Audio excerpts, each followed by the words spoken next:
Hey guys, this is Mr. Rugercat 45 and I wanted to give you guys the first look at my new Bark River Rogue Bowie.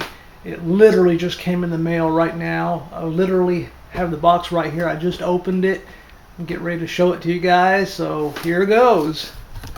Alrighty.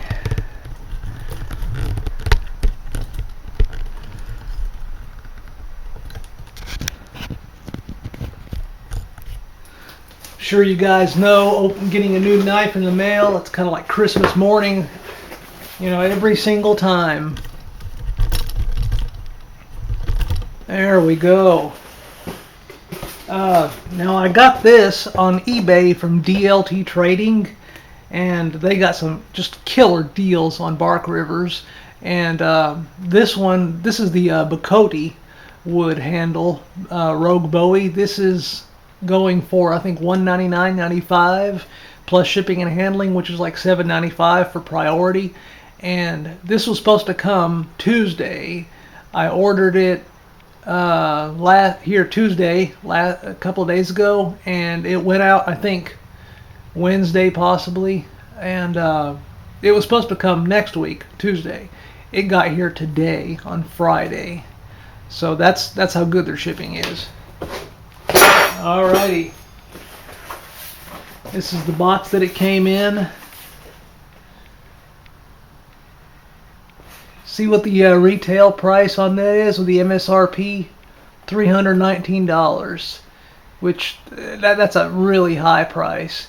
They got them for $199.95, like I said, so it's a killer deal. It's really worth it. I think it's probably the best prices on the internet. Alrighty. Actually, that was upside down. Came well packed. Take a look at that sheath. That's just a beauty. I mean, it's historical, and it's beautiful too, and functional. You can take that out. You can take that out of that leather frog. Let's see if I can get that out. It's still stiff, and I'm not really wanting to bend it up too much, so nah, I'm not.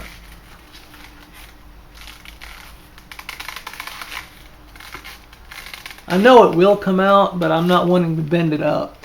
But if it does, and when it does, you can take that little peg and just stick it underneath your belt.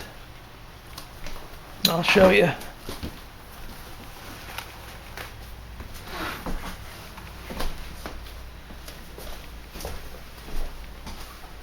Yeah, well, I guess I'll have to. Alrighty, see, you can take it, when you take the frog off, of course, you can just stick it underneath your belt and let that little peg engage your belt, the top of your belt, so it doesn't slide down any further. And that's how they used to carry it in the old days. And it's also a good way to conceal carry your knife. Alrighty.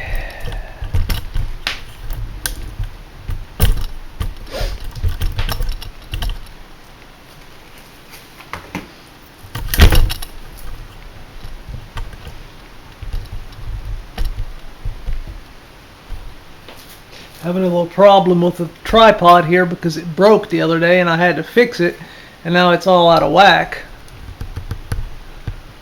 There we go. Not only that, my allergies are kicking up. Sorry, I know I'm stopped up, but we've been doing a lot of renovation in the house, and all that dust has been kicked up in the air conditioning, and it's killing me. I can't breathe. Anyway, that's the front of the sheath. Beautiful, beautiful sheath. Very thick, heavy cowhide. I think 8-9 ounce cowhide, and beautifully done. I mean, this sheath alone is worth $100. And this sheath is made by Sharpshooter Sheath Systems. You can see how nicely it's been grooved here. Very smooth, polished. The leather here, it's sewn, as you can see, smooth leather, smooth side out on both sides, so that's a really nice touch. Beautiful, I think it's nylon, waxed nylon thread. A little leather thong to tie it down on, give it a little bit of a historical touch, I guess. And you can also take that off and use it as a little thong on your knife handle to keep it from losing it. Alrighty, for the star of the show here, there it is. Beautiful, beautiful knife.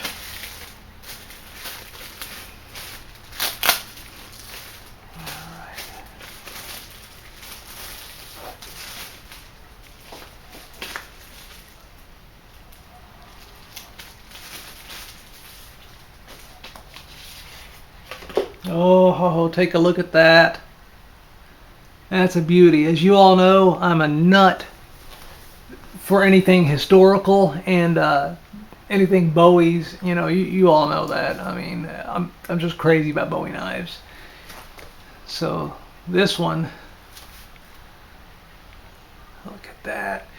I got the one with Bocote wood because I thought it was kind of a it's the most historically accurate looking. It's almost like rosewood. It was a tough choice between this one and black linen micarta. The black linen micarta looks a lot like ebony wood, and I think I showed it to my mom, and she said that she likes the black ebony micarta the best. And it was a tough choice, but I decided to go with this one since it's kind of a historical knife. So I wanted to get something that's natural to go with the carbon steel. It's A2 tool steel, and it's about 1/4 of an inch thick. Very nice convex grind, very, very sharp. Unfortunately, the clip point, the back edge, is not sharp. It's quite flat. I mean, you could probably sharpen it, but I wouldn't want to try it because it'd mess the knife up. The blade, I think, is 7 inches long, 7 1/4 maybe. The handle, I'm not sure, maybe 4 1/2 inches, something like that. Nickel silver bolsters, nickel silver pins, and nickel silver thong hole tubing. Beautifully done. As you all know, or well, maybe you don't know, but I love Natchez-style Bowies, and this is what the style is called, the coffin handle Natchez Bowie. This is one of the early patterns, actually. This one came about or was developed in the 1830s or 40s, so it's a very early Bowie knife, and it possibility exists that these were developed originally or made by James Black of Arkansas for Jim Bowie. So, not this one, of course, but the style. It's a beautiful, beautiful knife. It's an American classic. It feels great in the hand. I love it. This is a beautiful knife. I mean, they were developed more or less as a weapon, but these are kind of it's not the full development of the fighting Bowie. This one could go back and forth as a hunting knife or a defensive knife, but since it does not have a guard, I consider it more of a hunting personal knife or a camp knife. It just feels great in the hand. This would be a great knife for camping. If any of you do reenactment, things like that, I love stuff like that. And a lot of times when you go do a reenactment, you camp out in the location. And this would be a great knife to have and still be in period dress. Wow, look at that. Look at that beautiful Bocote wood. It's a little bit lighter than I expected, but that's not a problem. The figuring is just gorgeous. Very hardwood. It's an Amazon hardwood, and it's a lot like Zeracote, except Zeracote is kind of a reverse coloring. It's more dark with light stripes. This is light with dark stripes. I wish you all could feel how great that feels in your hand. That is just something else. I've always loved the Natchez-style Bowies, and now I finally have one, a a good one. I was really bummed out some years ago whenever Dixie Gunworks, they stopped carrying the E. Christopher Natchez Bowie blade. It's just a Bowie. It looks exactly like this. The length is, about like this. So's the shape, and it was in their knife making materials. It was from E. Christopher, I believe, in Solling, Germany, and it was just a blade. And some years ago, I tried to order one. I think they were $49.95, and they were out of stock. And I just kept calling over the years, and they didn't know when they were going to get any more, or if they would, in stock. And I've tried to get one from them, recently. No dice. So I think they're probably stopped selling them, maybe. But that's okay. I got something better. Another thing I was wanting to show you all, a little sneak peek of what's coming up.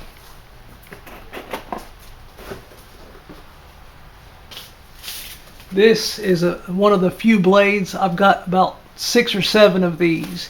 I know the blade looks nasty. It's got some, paper residue. I put some, I think, petroleum jelly on it to protect it, and wrapped it in some paper, and I just need to wipe that off with some mineral spirits or some alcohol. But this is a Camelus Cutlery Company, one of their OVB, our very best line. These are 0170 6C tool steel, and these were designed by people like James Crowl, Jerry Fisk, and things like, people like that, big names. Now this one is the Crowl Bowie, designed by Jim Crowl, and this one has a slight angle to the handle, and this one was a guardless Bowie knife when it came with the handle. It was like a camp type Bowie, I believe.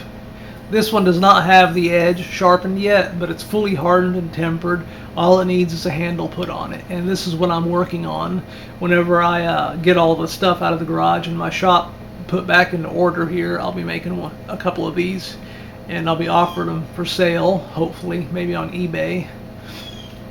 And these are excellent blades. These are fantastic. This, in case you all don't know, 0170-6C tool steel, this is pretty much exactly what Carbon V from Cold Steel was.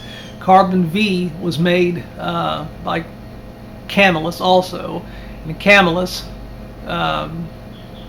had their trade agreement, I believe, with Sharon Steel, not to disclose what it was. And I think, who was it?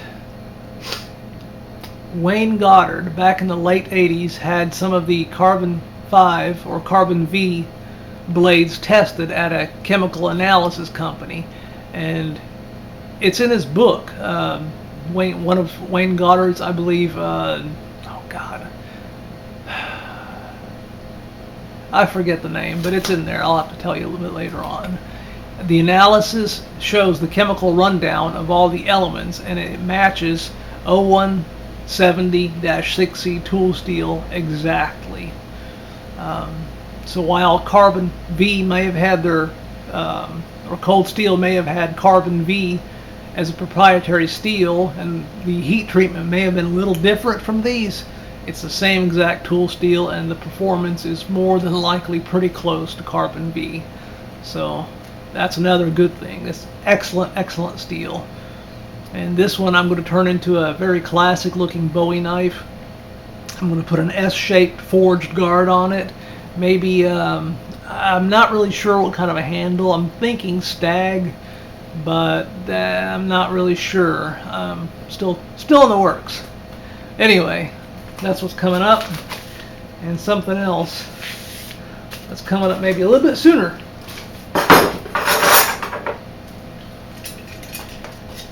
You all are probably thinking, what am I doing with a bunch of old rusty table knives, right? Well, as you all know, these are just plain old antique silver plated kitchen knives, table knives, butter knives, whatever. But what you may not know, back in the day when these were made from the finest steel. I mean, just beautiful, beautiful steel. Listen to this. It rings like a bell.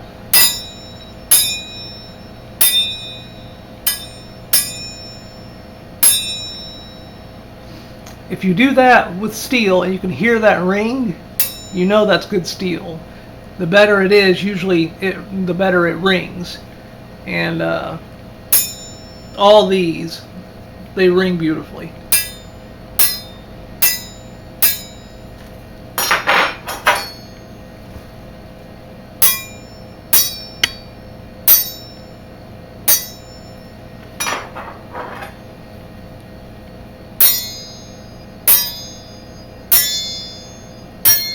Wow, I think these two ring the best.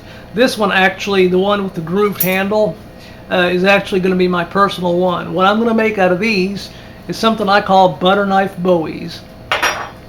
What I'm going to do is take this blade and cut it down to about right there and give it like a semi-spear point, kind of a drop point or a spear point. Not decided which one. Since I have four, I might, you know, do a couple of different styles. Smooth out the edge a little bit, sharpen it, and wrap the handle with some thin cord. And dip it in varnish or lacquer or epoxy. Give it a little bit of a better grip, and make a little leather neck sheath so you can wear it like this, you know, handle up on a leather neck thong. And I kind of jokingly call them butter knife Bowies, but that's basically what they're going to be and what they are. They're butter knives. They're not exactly super thick, but they're very, very, very flexible. But when I cut the blade down to about right here, about an inch or so, they're going to be a lot stiffer. And even now, if they were sharpened up to a good edge, they would not make a bad, like a light duty bush knife, or just like a, you know, what we would use a neck knife for, basically. Small stuff. It's not meant to be something for heavy duty use. You could use them for self-defense, but you know, it's not a mainline defensive weapon. But of course, this is going to be sharpened. This is not going to be rounded like that. It's going to be cut off about right there, just to add a little bit more stiffness to the blade, or a lot more stiffness. And some of these I may have to actually put through, I think a little bit of a naval jelly treatment to get the rust off. This right here is the silver plating coming off. These are old. Now these are probably from the early part of the 1900s, maybe the turn of the century. They made really, really good. I mean, back then people really cared about what they made. The companies really cared. They didn't, you know, send off to China and have something made of the cheapest steel just to make a profit. They really put a lot of care and work into it. Most of these are by William Rogers, I believe. Let's see.